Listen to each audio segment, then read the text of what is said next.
A late-night phone call. A mysterious woman hiding from killers. A single father who just wanted to fix a dock.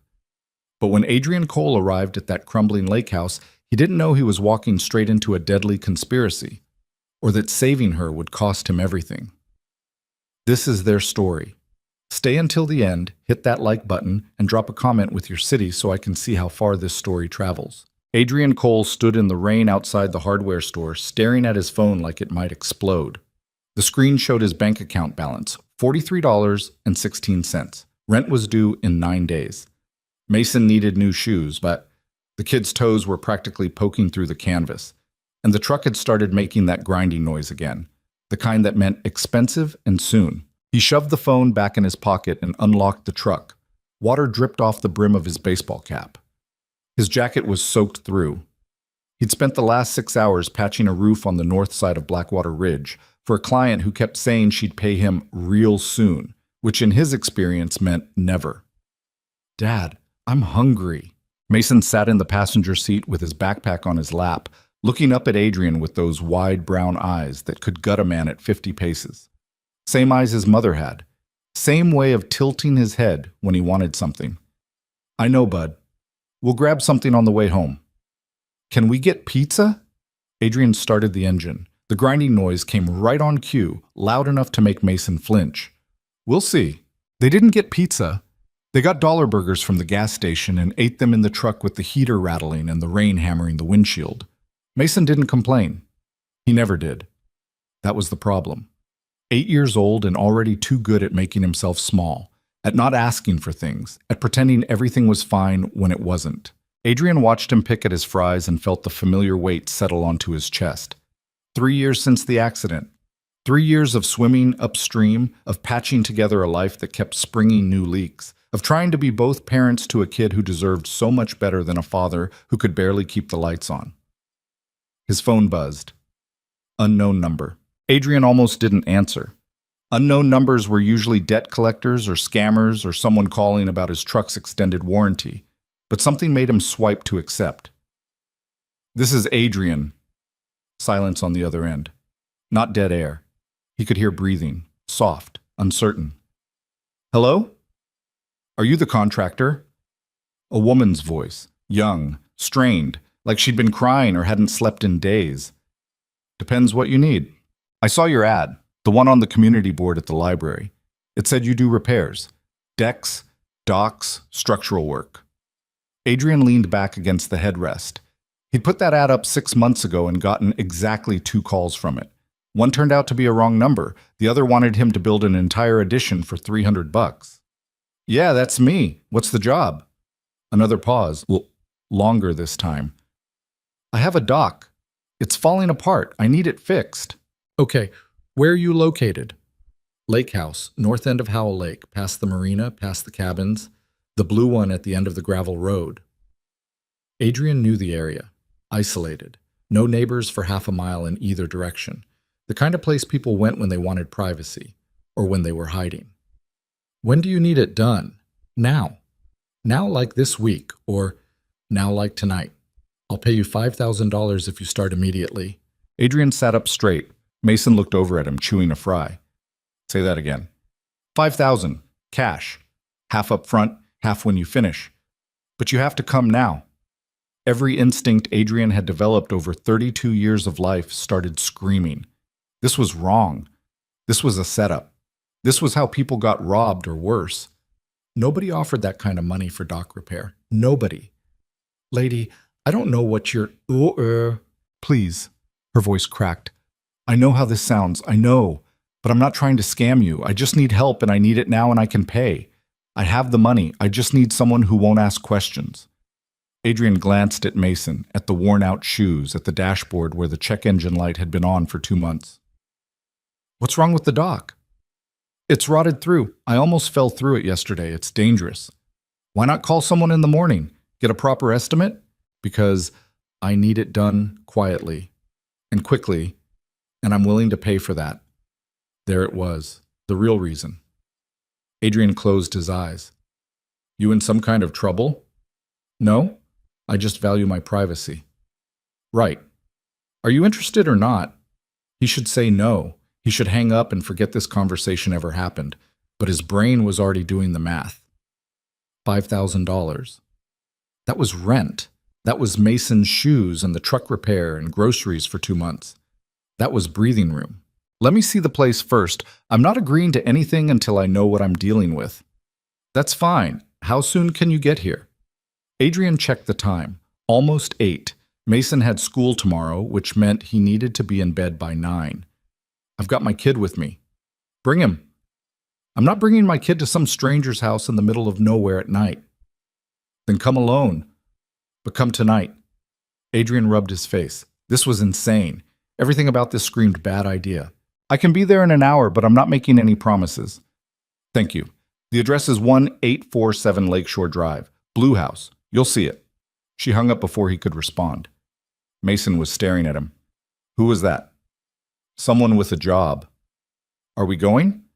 I am. You're going to Mrs. Chen's. Dad, no. I hate Mrs. Chen's. She makes me watch her shows and they're all boring. It's just for a couple hours. I'll pick you up before bedtime. Why can't I come with you? Because I said so. Mason slumped in his seat and went back to his fries. Adrian started the truck and tried to ignore the grinding noise and the voice in his head telling him he was making a massive mistake. Eats. Mrs. Chen lived 2 blocks from their apartment in a house that smelled like camphor and old newspapers. She answered the door in a floral housecoat and looked at Mason like he was a stray puppy. You're out late. Work emergency. I'll be back by 10. He had dinner? Yes, ma'am. She stepped aside to let Mason in. The kid gave Adrian one last betrayed look before disappearing into the house. Adrian drove north out of town with the radio playing static and his hands tight on the wheel. The rain had let up, but the roads were slick and dark. Howell Lake sat about 15 miles outside Blackwater Ridge, surrounded by pine forest and not much else. It was the kind of place tourists came in summer and locals avoided the rest of the year. He passed the marina, past the turnoff to the cabin rentals. The road narrowed to gravel and his headlights cut through the trees like knives. Then he saw it. The blue house sat at the end of a long driveway, 2 stories of weathered siding and dark windows. A single light burned on the front porch. Behind it, the lake spread out black and glassy under a sky full of stars. Adrian parked and killed the engine. The house looked abandoned. No cars in the driveway. No signs of life except that one light. He grabbed the flashlight from the glove compartment and climbed out. The porch steps creaked under his weight. He knocked. For a long moment, nothing. Then the door opened a crack, and a woman's face appeared in the gap. She was younger than he'd expected. Late 20s, maybe. Pale skin, dark hair pulled into a messy ponytail, eyes that looked too big for her face. She wore an oversized gray sweater and jeans and kept one hand on the doorframe like she might bolt at any second. Adrian? That's me. She studied him for a few seconds, then opened the door wider. Come in. The inside of the house was sparse. Hardwood floors. Minimal furniture. Everything looked temporary, like she'd moved in yesterday and planned to leave tomorrow. A single lamp in the corner cast long shadows across the walls. I'm Lena. Lena, okay. You want to show me this dock? It's out back. She led him through the kitchen to a sliding glass door that opened onto a deck overlooking the lake. Adrian followed her down a set of wooden stairs to the shoreline. The dock was worse than he'd expected. It jutted about 20 feet into the water, old pressure-treated lumber gone soft with rot. Half the boards were missing. The support posts leaned at ugly angles. One good storm, and the whole thing would collapse. Adrian walked to the edge and shone his flashlight down. The water was dark and cold and smelled like decay. When's the last time someone used this? I don't know. It was like this when I got here. How long you been here? 2 months? He turned to look at her. She stood on the shore with her arms wrapped around herself, watching him like he might disappear. You bought a place with a dock this bad and didn't notice? I didn't buy it. I'm renting. From who? A property management company. They handle vacation rentals. Adrian stepped carefully back onto solid ground. This isn't a repair job. This is a full rebuild. New posts, new decking, new hardware. You're looking at a week minimum. Maybe 2. How much? More than 5,000. How much more? 8. Maybe 10 depending on materials. Lena didn't even blink. I'll pay 12. But you start tonight, and you don't tell anyone you're working here.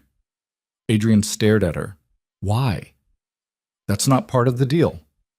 Lady, if you're in some kind of trouble, I'm not. I just need this done, and I need discretion. Can you do that or not? $12,000. Adrian's brain stuttered over the number. That was 4 months of rent. That was everything. Let me see the cash. She walked back into the house and returned a minute later with a backpack. She unzipped it and pulled out 6 stacks of $100 bills, rubber-banded and pristine. 6,000 now. 6 when you're done. Adrian picked up one of the stacks and fanned through it. All real as far as he could tell. Where'd you get this kind of money? Does it matter? Yeah, it kind of does. I saved it. Is that a crime?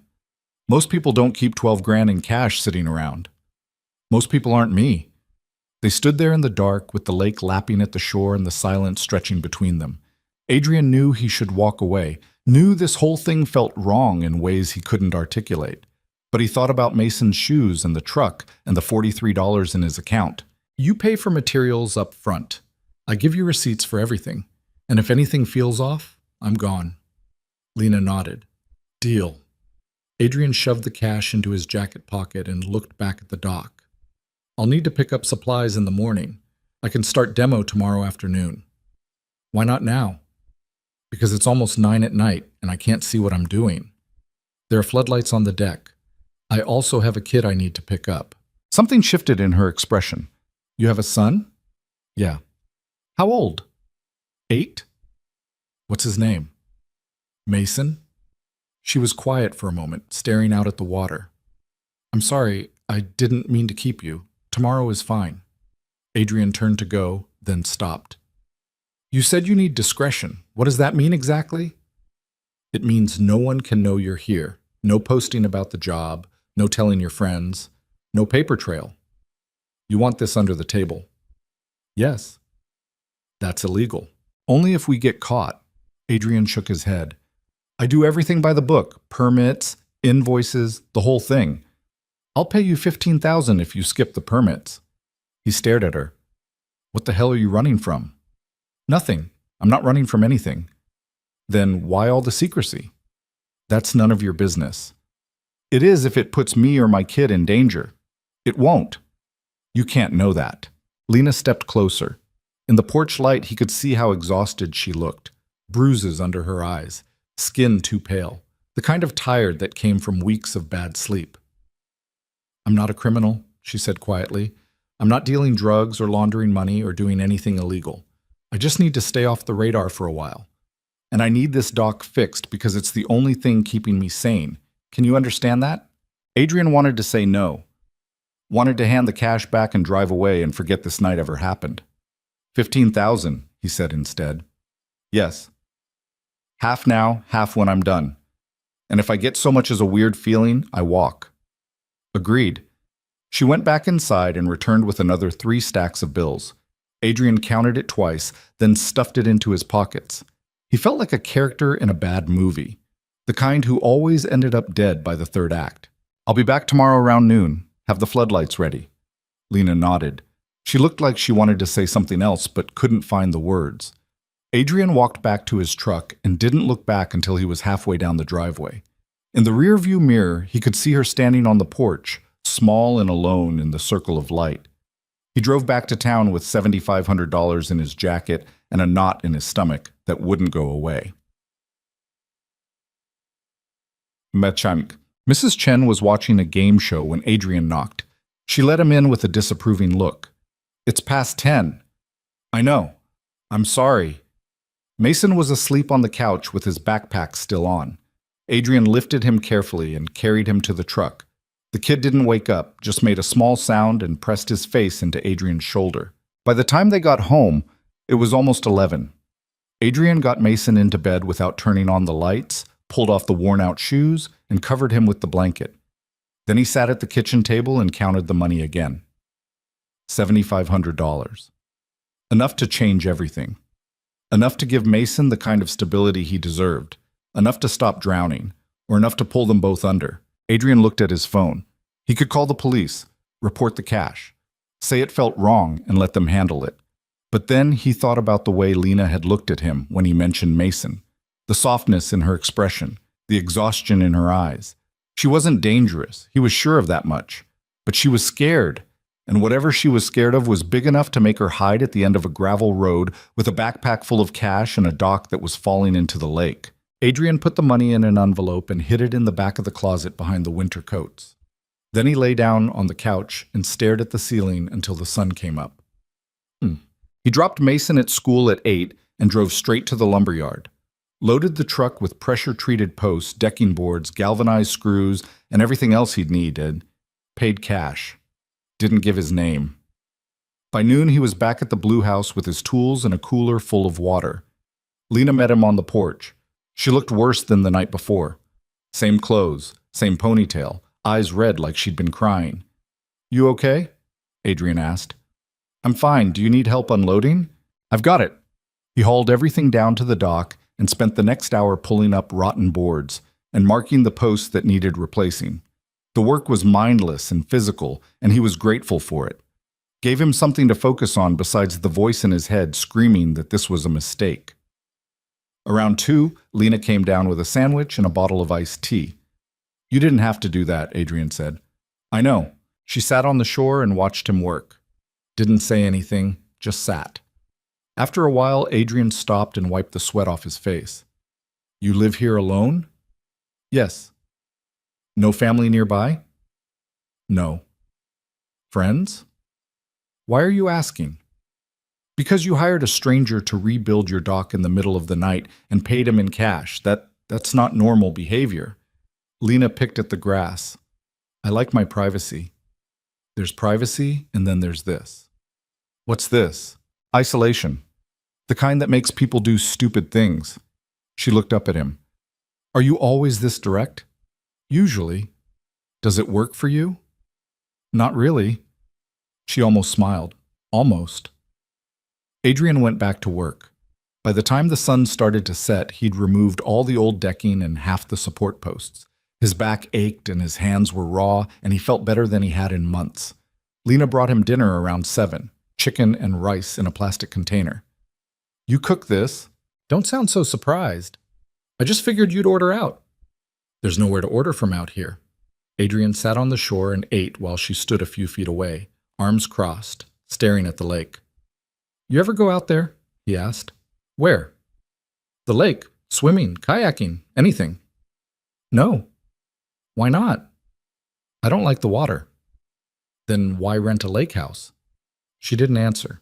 Adrian finished eating and handed her the empty container. "I'm going to need a few days to finish this. The new posts have to be set in concrete. That takes time to cure." "How long?" "A week. Maybe less if the weather holds." "Okay. You'll be around?" "Where else would I go?" Adrian stood and brushed the dirt off his jeans. "I'll be back tomorrow morning. Early." "How early?" 6. "I'll have coffee ready." He walked back to the truck and loaded his tools. Lena watched from the porch, silhouette against the light. "Adrian?" He turned. "Yeah?" "Thank you." "For what?" "For not asking more questions." He didn't know what to say to that, so he just nodded and drove away. The next 5 days fell into a rhythm. Adrian would drop Mason at school, drive to the lake house, and work until dark. Lena would bring him coffee in the morning and food in the afternoon, and sometimes she'd sit on the shore and watch him. They didn't talk much. Didn't need to. On the 3rd day, Mason asked why Adrian smelled like sawdust. "New job." "What kind?" "Dock repair." "Can I come see?" "Not this time, bud." "Why not?" "Because the client values her privacy." "Her?" Adrian glanced at Mason. "Yeah, her." "Is she nice?" "I don't know, I guess." "Is she pretty?" "Why do you care?" Mason shrugged. "Just asking." But the question stuck with Adrian. Was Lena pretty? He hadn't really thought about it. He'd been too focused on the work, on the money, on the strangeness of the whole situation. But yeah, she was. In a tired, haunted kind of way. Not that it mattered. On the 5th day, Adrian was setting the last post when Lena came down with her phone in her hand. She looked pale, shaken. Everything okay? She didn't answer, just stared at the screen like it had showed her something terrible. Lena? I'm fine. You don't look fine. She shoved the phone in her pocket and walked back to the house without another word. Adrian watched her go. Then he looked around the property. Really looked. That's when he saw it. A camera. Small. Black. Mounted in the branches of a pine tree about 30 feet from the shore. He walked over and studied it. Professional grade, motion activated, pointed directly at the dock. Adrian looked back at the house, at the dark windows, at the woman who paid in cash and lived alone and flinched every time her phone rang. Whatever Lena was running from, it was closer than she wanted to admit, and Adrian was standing right in the middle of it. Adrian didn't mention the camera. Not that day, not the next. He finished setting the post, let the concrete cure, and started laying decking boards while his brain worked through possibilities he didn't want to consider. Surveillance equipment didn't belong in random pine trees. Neither did the kind of fear he saw in Lena's eyes every time a car passed on the distant road or her phone buzzed in her pocket. On the 7th day, he brought Mason. He hadn't planned to. Mrs. Chen called that morning saying her sister was in the hospital and she couldn't watch him. Adrian's other options were non-existent. He'd thought about canceling the day's work, but the dock was almost finished and Lena had been checking on progress twice a day like she was counting down to something. So he packed Mason's backpack with books and snacks and drove to the lake house with the kid riding shotgun, asking questions Adrian didn't know how to answer. Is this where you've been working? Yeah.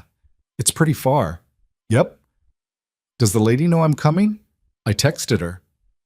That was a lie. Adrian had decided somewhere around mile marker 9 that asking permission would give Lena time to say no, and he needed this day's pay. Needed to finish the job before whatever was making her jumpy caught up with her. Lena was on the porch when they pulled up. She wore the same oversized sweater she'd had on 3 days ago, and her hair was loose around her shoulders. She looked younger like that, more uncertain. Adrian climbed out and pulled Mason's door open. Sorry about this. Childcare fell through. Lena came down the steps slowly, eyes on Mason like he was something fragile she might break by looking at too hard. Hi, she said. Mason gave her a small wave. Hi. I'm Lena. I'm Mason. I know. Your dad talks about you. Mason looked up at Adrian with surprise. Adrian felt his neck heat up. Just a little, he muttered. Lena almost smiled. He said you like to read. Yeah. What kind of books? Adventure stuff? Magic? Dragons? I have some books inside, old ones from when I was younger. You want to see? Mason glanced at Adrian for permission. Adrian nodded. Okay, Mason said. They went into the house together and Adrian stood in the driveway feeling like he'd just watched something shift in a direction he didn't understand. He grabbed his tools and headed down to the dock. An hour later, Mason came running down the shore with a book in his hands and excitement written all over his face. Dad, look! She has the whole Chronicles set. First editions. That's great, bud. Can I read out here? Sure. Stay off the dock, though. It's not finished. Mason dropped onto the grass and cracked open the book. Lena followed a few minutes later with 2 mugs of coffee and sat on the shore a few feet from Mason. He's sweet, she said quietly. He has his moments. Does he look like his mom? Adrian's hand stilled on the board he was screwing down. Yeah. I'm sorry, I shouldn't have asked. It's fine. It wasn't fine. It hadn't been fine for 3 years, but Adrian had gotten good at saying it was. They worked in silence for a while. Mason read. Lena drank her coffee and watched the lake like she was waiting for something to surface.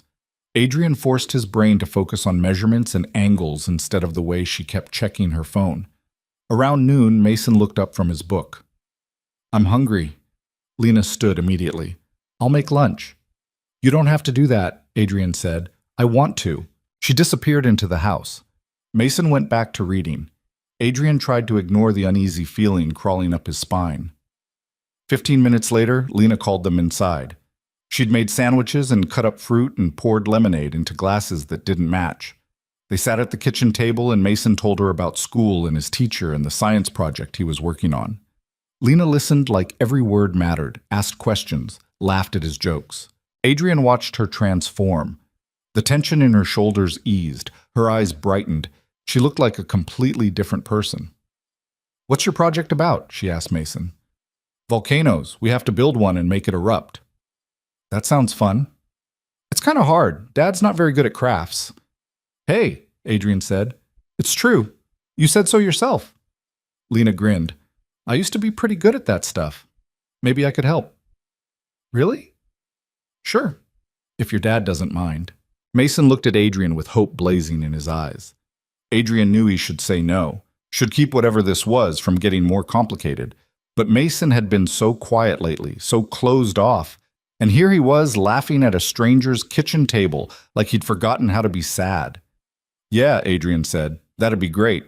They spent the next hour at the table while Lena sketched out designs and Mason bounced ideas, and Adrian pretended to read the news on his phone. He couldn't remember the last time he'd seen Mason this animated, this happy. It made his chest ache. When they finally went back outside, the afternoon had turned warm. Mason sprawled in the grass with his book, while Adrian finished the last section of decking. Lena brought out a blanket and a laptop and sat cross-legged, working on something she didn't explain. Adrian caught her watching Mason a few times. Not in a creepy way. More like she was trying to memorize him, like she thought he might disappear if she looked away. "You're good with kids," Adrian said during a water break. "I had a brother, a long time ago." "Had?" Her expression closed off. "He died." "I'm sorry." "It was a long time ago." But the way she said it made it sound like yesterday. They didn't talk much after that. Adrian worked until the sun started sinking and the light turned gold across the water. He stood back and looked at the dock. It was solid, clean, better than it had been in decades. "It's done," he said. Lena walked down to see. She stepped onto the boards carefully, testing her weight. Then she walked to the end and stood looking out at the lake. "It's perfect." "It'll hold. Should last you 20 years if you maintain it." She turned to face him. "Thank you." "You're paying me. No need to thank me." "Still," Adrian wiped his hands on his jeans. "I'll clean up my tools tomorrow. Get everything out of your way. You don't have to rush. Job's done. No point dragging it out." Something flickered across her face. Disappointment, maybe. Or loneliness. "Right," she said. Mason came running down with his book. "Are we leaving?" "Yeah, bud, pack up." "Can I come back?" Lena said she'd help with my volcano. Adrian looked at Lena. She gave a small shrug. "We'll see," Adrian said. They loaded into the truck and drove away. In the rearview mirror, Adrian watched Lena stand on the dock until they disappeared around the curve. "I like her," Mason said. "Yeah? She's sad, though." Adrian glanced at him. "What makes you say that?" "I don't know. She just is. You can tell." Kids saw things adults missed. Adrian had learned that the hard way. "Maybe," he said. That night, Mason fell asleep with the borrowed book on his chest. Adrian tucked him in and went to the kitchen to count the remaining payment Lena had given him that afternoon. $7,500. Exactly half, which meant she'd trusted him to finish, trusted him not to disappear with the deposit. Adrian put the money in the envelope with the rest and tried not to think about how empty the house would feel tomorrow when he didn't have a reason to drive to the lake. He lasted until 8 in the morning before he broke. The excuse was weak. He told himself he needed to check the dock one more time, make sure everything had settled properly. But really, he just wanted to see her again, wanted to make sure she was okay. The blue house looked the same as always. Adrian knocked and waited. No answer. He knocked again. Harder. The door opened a crack and Lena peered out. Her face was pale, eyes wide and red-rimmed. She'd been crying. "What happened?" Adrian asked. "Nothing. I'm fine." "You're not fine." "Adrian, please, just go." "Not until you tell me what's wrong." She pressed her hand to her forehead. "You need to leave. You need to forget you ever worked here." "What are you talking about?" "I'm serious. Take Mason and go somewhere. Anywhere but here." Adrian's stomach dropped. "Are you in danger?" "No, maybe. I don't know." "That's not an answer." Lena looked past him at the driveway, at the empty road beyond. When she spoke again, her voice shook. "They know where I am." "Who?" "The people I've been hiding from." What people? It doesn't matter. They found me and they're coming, and you can't be here when they do. Adrian stepped inside and shut the door behind him. Start from the beginning. There's no time. Make time. She stared at him for a long moment. Then she walked to the couch and sat down like her legs couldn't hold her anymore. Adrian sat across from her. Waited. I worked for a tech company, Lena said finally. Vault Dynamics. Have you heard of it? No. Most people haven't. They do data management, security systems, contracts with governments and corporations. Very exclusive, very expensive. Okay. I was a financial analyst, not high up, just someone who processed numbers and wrote reports. Boring work. But I was good at it. What happened? I found something I wasn't supposed to find. Discrepancies in the accounts, money moving through shell companies, millions of dollars disappearing into offshore accounts. Adrian's chest tightened. You found proof of embezzlement. Worse, fraud, money laundering, payments to foreign entities. It was a whole network. Executives, board members, people at the top. They were using the company as a front. Did you report it? I tried, went to my supervisor. He told me to drop it, said I was misunderstanding the data, but I knew what I saw. So I made copies, downloaded everything to an external drive, went to the SEC. What did they do? Nothing. The company has connections everywhere. Lawyers, politicians, law enforcement. My complaint disappeared, and then I started getting warnings. What kind of warnings? Anonymous calls, someone following me home from work. My apartment was broken into, but nothing was taken, just moved. Little things to let me know they could get to me whenever they wanted. Adrian felt cold. So you ran. I took the hard drive and I ran, changed my name, paid cash for everything, moved every few weeks. I've been running for 8 months. Why didn't you go to the police? Because I don't know who I can trust. For all I know, they have people in the police, in the FBI, everywhere. And now they found you. Lena pulled out her phone and handed it to him. The screen showed a text message from an unknown number. We know where you are. Last chance to give it back. Adrian read it twice. When did you get this? An hour ago. Have you responded? No. Good. Don't. He handed the phone back and stood. His mind was racing through options, none of them good. Where's the hard drive? Hidden. Where? Lena hesitated. Then she walked to the sliding door and pointed at the dock. Under there. In a waterproof case attached to one of the support posts. I figured no one would look. Adrian almost laughed. Almost. You had me rebuild the dock with evidence of a felony underneath it. I didn't know you were going to dig up the posts. I replaced half of them, Lena. I checked every night, made sure the case was still there. He rubbed his face. This was insane. This was so far beyond anything he'd signed up for. You need to leave, he said. Right now. Pack a bag and go. Where? Anywhere. Canada? Mexico. Somewhere they can't find you. They'll find me. They always find me. Then go to the media. Leak the files. Make it public. They'll kill me before I get the chance. You don't know that. Yes, I do. Lena's voice cracked. You don't understand what these people are capable of. They're not going to let me walk away with this information. And now I've put you in danger too. You and Mason. The mention of Mason sent ice through Adrian's veins. Mason's not involved in this. He was here yesterday. They might have seen him. How? You said they just found you. I don't know. Maybe they've been watching for days, maybe weeks. Adrian went to the window and looked out at the trees, at the camera he'd spotted, at the empty driveway and the lake beyond. Do you have a car? He asked. No, I sold it months ago. How have you been getting groceries? Delivery. I don't leave the house.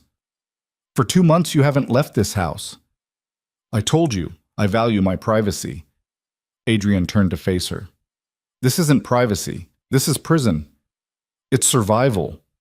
It's not living. I'm alive. That's what matters. Is it? They stared at each other. Lena looked like she might cry or scream or both. What do you want me to do? She asked quietly. I want you to fight back. How? I don't know yet, but running isn't working. You've been doing it for 8 months and they still found you. So maybe it's time to try something else. Like what? Adrian thought about Mason, about the money in his closet, about the dock he'd just built, and the woman standing in front of him who'd been kind to his son and made him laugh for the first time in months. Let me help you. You can't help me. This isn't your problem.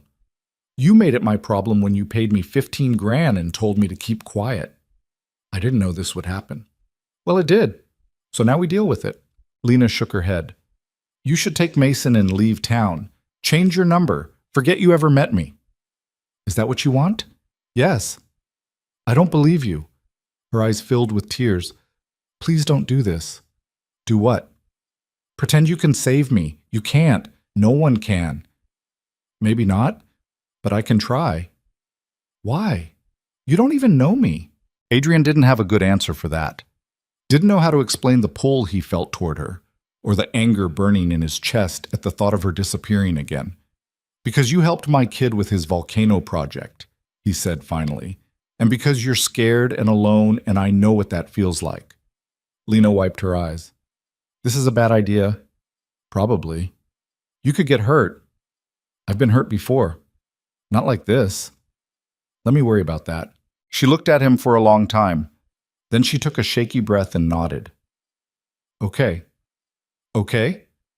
If you're serious about helping, there's something you should see. She led him down to the dock and knelt at the edge, reached underneath the boards and pulled out a black waterproof case about the size of a shoebox. She opened it and took out a small external hard drive. Everything's on here, she said. Financial records, emails, wire transfers. Enough to put 20 people in prison. Adrian took the drive. It weighed almost nothing. This is what they're after. Yes. And if they get it, then there's no proof, no case. They win. What if we make copies, send them to the media, the FBI, everyone? I tried that. Most reporters won't touch it without verification, and the ones who will end up dead or discredited. So we verify it. Find someone who can authenticate the data. Who? I don't know. A lawyer? A forensic accountant? Anyone I contact is at risk. Then we do it anonymously.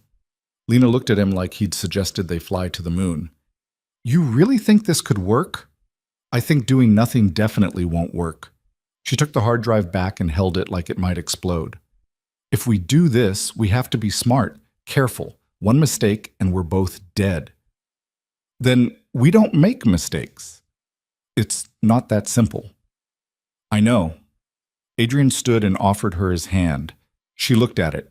Then she took it and let him pull her to her feet. We should start tonight, she said, before they get here. You think they're coming tonight? I think they're already close. Adrian looked out at the lake. The sun was climbing and the water sparkled, and somewhere out there people were coming to hurt her. I need to get Mason somewhere safe. Where? I have a friend, 2 towns over. She's good people, discreet. Will she ask questions? Probably, but she won't push. Lena nodded. Okay, go. I'll start copying files. Make multiple copies, different formats, cloud storage, USB drives, everything. I know. Adrian started to leave, then stopped. Lena? Yeah? We're going to figure this out. She gave him a sad smile. You're very optimistic for someone whose life just got destroyed. It's not destroyed yet. Give it time. He drove back to town with his mind spinning, picked Mason up from school and told him they were going on an adventure. The kid bought it without question. Adrian's friend Sarah lived in a town called Millbrook, about 40 minutes south. She answered the door with flour on her hands and surprise on her face. Adrian, what are you doing here? I need a favor. She looked at Mason. Everything okay? Yeah, I just need you to watch him for a couple days, maybe a week. Work thing. Sarah studied his face. They'd known each other since high school. She could read him better than most. What kind of work thing? The complicated kind. Adrian, please, Sarah, I'll explain later. I just need to know he's safe. She looked at Mason again. Then she stepped aside. Okay, but you owe me an explanation. I know. Mason hugged Adrian tight. When are you coming back? Soon, bud. Be good for Sarah. I will. Adrian kissed the top of his head and walked away before he could change his mind. He drove back to the lake house as the sun started to set. Lena met him on the porch with a laptop and 3 USB drives. I made copies of everything, uploaded backups to encrypted servers. If something happens to me, the files go public automatically. Good. There's something else. What? I think they're already here. Adrian went cold. What do you mean? I heard a car about an hour ago. It stopped at the end of the driveway, idled for a few minutes, then left. Could have been someone turning around. Or it could have been them doing reconnaissance. Adrian looked at the driveway, at the trees pressing in, at the empty road beyond. We need to call the police. And tell them what? That I stole classified corporate documents and now the company wants them back? They'll arrest me. Better arrested than dead. You don't know that. She was right. He didn't. Then what do you want to do? Lena handed him one of the USB drives. Take this. If anything happens to me, get it to someone who can use it. A journalist, a lawyer, anyone.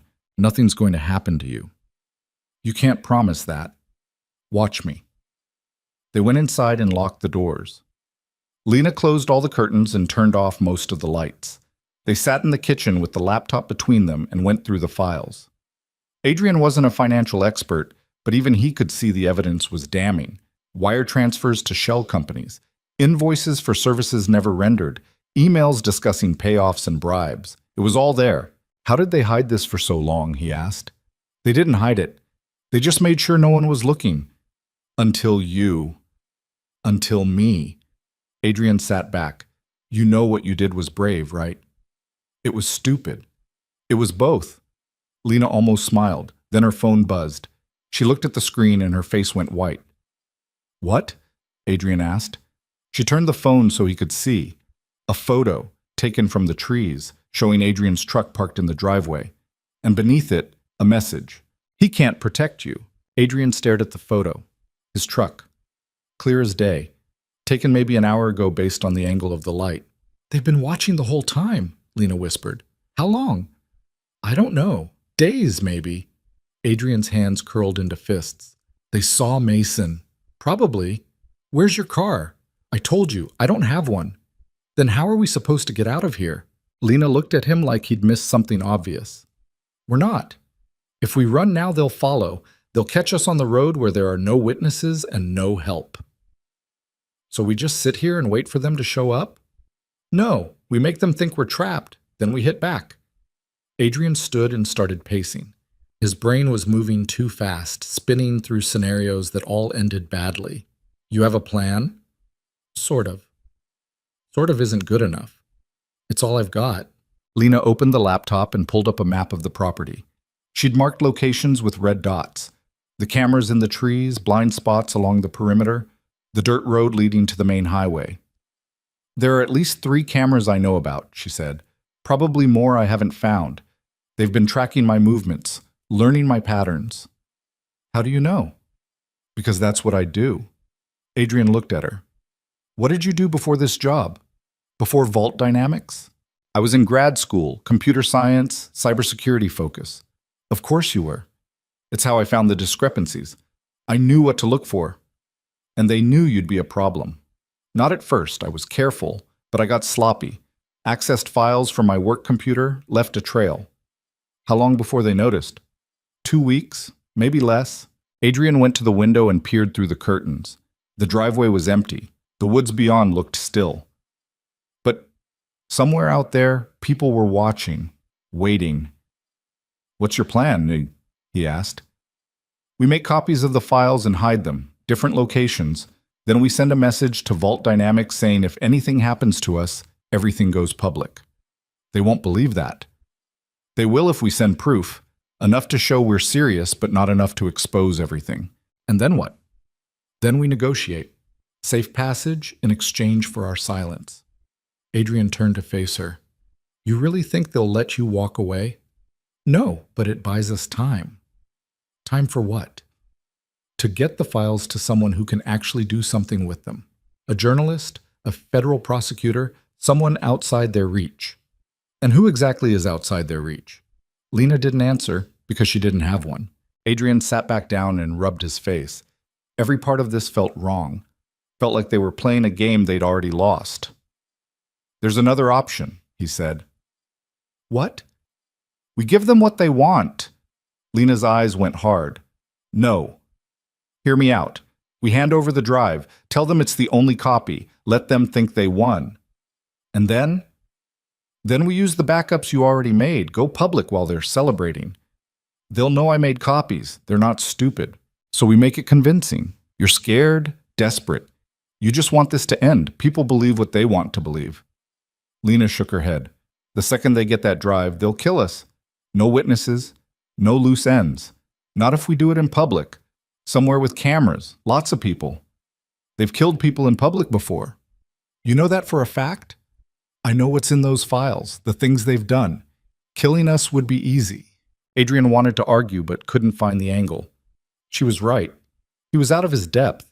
This wasn't a rotted dock he could fix with lumber and screws. His phone buzzed. Sarah. He stepped into the other room and answered. Everything okay? Mason's fine. He's watching a movie. But Adrian, what's going on? I can't explain right now. Try. I'm helping someone. It's complicated. Complicated how? The kind where I need you to keep Mason there for a few days and not ask questions. Sarah was quiet for a moment. Are you in danger? I'm being careful. That's not what I asked. Sarah. Fine, but if something happens to you, I'm going to be really pissed. Noted. He hung up and went back to the kitchen. Lena was typing on the laptop, her face lit blue in the dim room. I'm sending encrypted files to 3 different journalists, she said. Timed release. If I don't cancel the timer every 12 hours, they go public automatically. Will that work? It should, unless they figure out how to hack the servers. Can they do that? Probably, but it'll take time. Adrian pulled out a chair and sat. How did you get into this? I told you.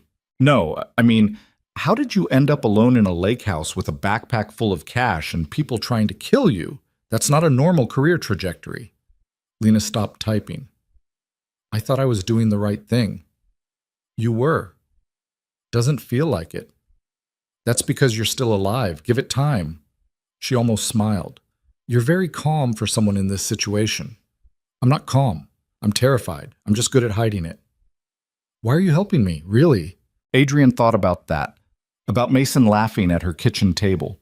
About the loneliness in her eyes that mirrored his own. About the 3 years he'd spent going through the motions of living without actually feeling alive. Because you reminded me there are things worth fighting for, he said. Lena looked at him for a long moment. Then she went back to typing. They worked through the night, made copies of everything, stashed USB drives in the freezer, inside the dock posts, buried in the garden, sent encrypted files to servers around the world. By the time the sun started to rise, they'd created a web of backups so complicated even Lena wasn't sure she could remember all of them. If something happens to me, she said, the password is Mason. Capital M. The rest lowercase. Adrian's chest tightened. Nothing's going to happen to you. But if it does, it won't. Adrian. I heard you. Password is Mason. They sat on the couch as dawn light filtered through the curtains.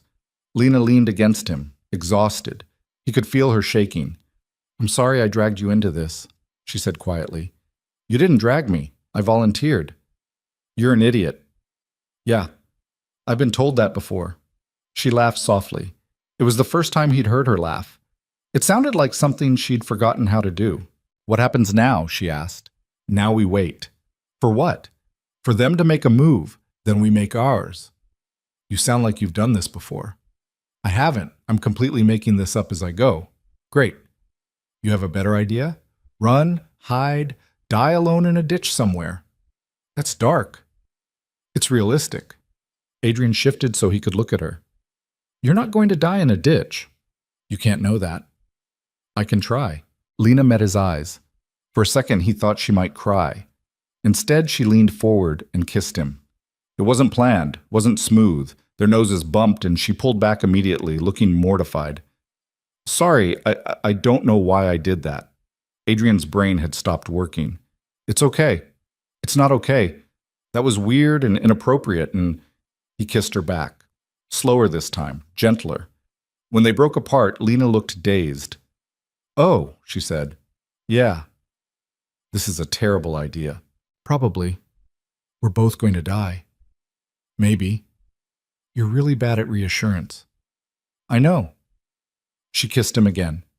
And for a few minutes, they forgot about the cameras in the trees and the people coming to kill them and the evidence hidden beneath the dock. For a few minutes, they were just two broken people finding something worth holding on to. Then Lena's phone buzzed. She pulled away and looked at the screen. Her face went pale. What? Adrian asked. She turned the phone so he could see. Another photo. This one showed Sarah's house. Mason visible through the front window. Beneath it, a message. Nice try. We know where he is. You have until midnight to hand over the drive. Come alone or the kid disappears. Adrian felt the world tilt. His vision tunneled. Every rational thought evaporated. They're not touching him. Adrian, I said they're not touching him. He grabbed his keys and headed for the door. Lena caught his arm. Wait, think about this. There's nothing to think about. I'm getting my son. If you go now, they'll follow you. They'll use him to get to me. I don't care. Yes, you do. You care because if they get that drive, they win. Everything we've done will be for nothing. I don't give a damn about the drive. I care about Mason. And I care about you, both of you. Adrian pulled free. Then help me figure out how to keep him safe. Lena grabbed the laptop and pulled up a map. Where's Sarah's house? Millbrook, about 40 minutes south. Do they know you're coming? They're counting on it. Then we use that. We make them think you're panicking, driving straight there, but we go a different route. Pick up Mason and get him somewhere they can't find him. Where? They found you. They found him. They'll find us anywhere. Not if we're smart. Adrian wanted to punch something, wanted to scream. Instead, he forced himself to breathe. What's the plan? You drive to Millbrook. I'll call Sarah and tell her to get Mason ready. But you don't go to her house. You meet at a neutral location, somewhere public. Like where? A mall, a police station, somewhere with cameras and witnesses. And then? Then you take Mason and disappear. I'll handle vault dynamics. No way. I'm not leaving you alone. You don't have a choice. The hell I don't. Lena grabbed his face. Listen to me. They want the drive. They want me. They don't care about you or Mason except as leverage. If you're gone, they lose that leverage. And what happens to you? I'll figure it out. That's not good enough. It's all we've got. Adrian wanted to argue, wanted to tell her they could find another way. But he looked at the photo of Mason on her phone and knew she was right. Okay, but we do this together. You're coming with us. Adrian, I'm not negotiating. Either we both go or neither of us does. Lena looked like she wanted to fight him on it. Then she nodded. Fine. We go together. They grabbed what they needed. The laptop, the USB drives, a bag with clean clothes and cash. Adrian called Sarah while Lena wiped down the house. Sarah, listen carefully.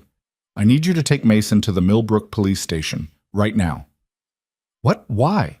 I can't explain. Just do it. Tell them you're waiting for me. Don't leave until I get there. Adrian, you're scaring me. I know. I'm sorry. But please, trust me. Okay. We're leaving now. He hung up and found Lena standing by the sliding door, looking out at the dock. You ready? He asked. No, but let's go anyway. They climbed into Adrian's truck and pulled out of the driveway. In the rearview mirror, Adrian watched the blue house disappear behind the trees. He didn't know if they'd ever see it again. The drive to Millbrook felt like it took hours. Every car behind them looked suspicious. Every turn made Adrian's heart race. Lena sat with the laptop open, monitoring the encrypted files and checking the timers. Still set? Adrian asked. Yeah, we've got 8 hours before they auto-release. What if we don't make it? Then at least the truth comes out. That's not comforting. It's not supposed to be. They hit traffic on the highway. Adrian drummed his fingers on the wheel and tried not to imagine what vault dynamics would do if they got their hands on Mason. Tell me something, Lena said. What? Anything. I need to stop thinking. Adrian thought for a second. Mason's middle name is James, after my grandfather. He hated it at first. Said it sounded old. But then I told him about my grandfather, how he built houses with his bare hands, how he raised 6 kids during the Depression. Mason decided it was cool after that. Lena smiled. He sounds like a good kid. He is. Better than I deserve. Don't say that. It's true. I've been half asleep for 3 years, just going through the motions. He deserved better. You were grieving. That's not an excuse. It's a reason. Adrian glanced at her. What about you? What's your story before all this? There's not much to tell. I grew up in Oregon, went to college, got into computers, lost my brother when I was 22. Everything else is pretty boring. How did he die? Lena was quiet for a long time. Car accident, drunk driver, he was 19. I'm sorry. Me too. They drove in silence after that. The traffic cleared and Adrian pushed the truck as fast as it would go without the engine giving out completely. They reached Millbrook just after 10 in the morning. The police station sat on Main Street between a coffee shop and a pharmacy. Sarah's car was parked out front. Adrian pulled in next to her and killed the engine.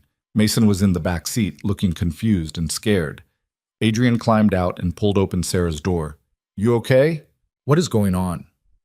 I'll explain later. I need to take Mason. Adrian, this is crazy. I know, but I need you to trust me. Sarah looked at Lena, then back at Adrian.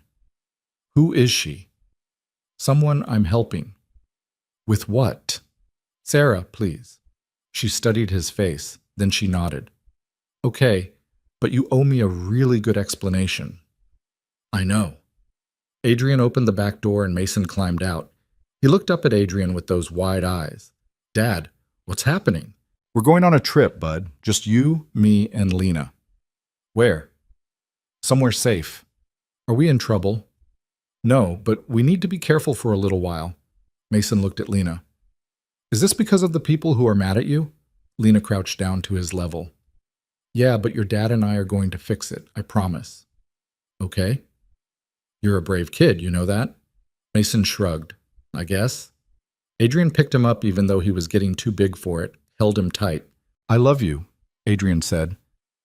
I love you too, Dad. They got into the truck.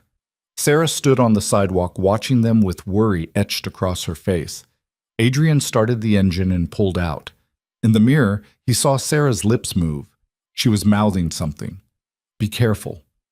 They drove north out of town. Lena navigated using back roads and side streets, avoiding highways and main roads. Mason sat in the back with his backpack, quiet but alert. Where are we going? He asked after a while. Somewhere no one will find us, Adrian said. Like a secret hideout? Kind of. Cool. Adrian wished he had Mason's ability to see adventure in everything, to trust that adults knew what they were doing even when they clearly didn't. They stopped at a gas station to fill up and grab supplies. Adrian went inside while Lena stayed with Mason. He bought water, snacks, a burner phone, paid cash, avoided the cameras as much as possible. When he came back, Lena was showing Mason something on the laptop. What are you doing? Adrian asked. Teaching him basic encryption. He's 8. He's smart, and if something happens, he should know how to protect himself. Adrian wanted to argue but couldn't find a reason. She was right. Mason should know.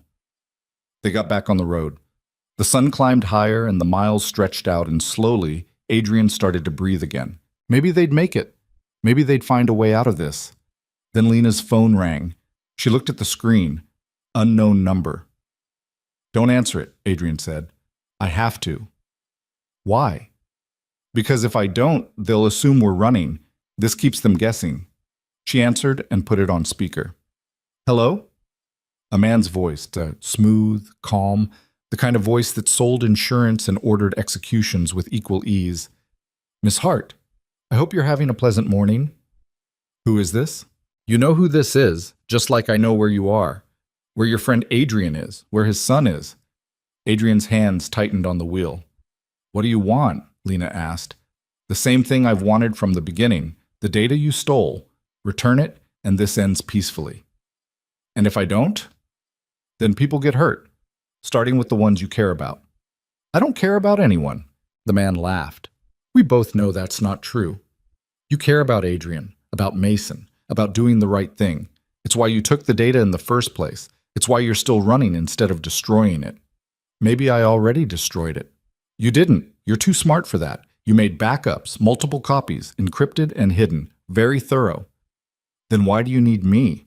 Because we need all of them, every copy, every file, every piece of evidence, and you're going to give them to us.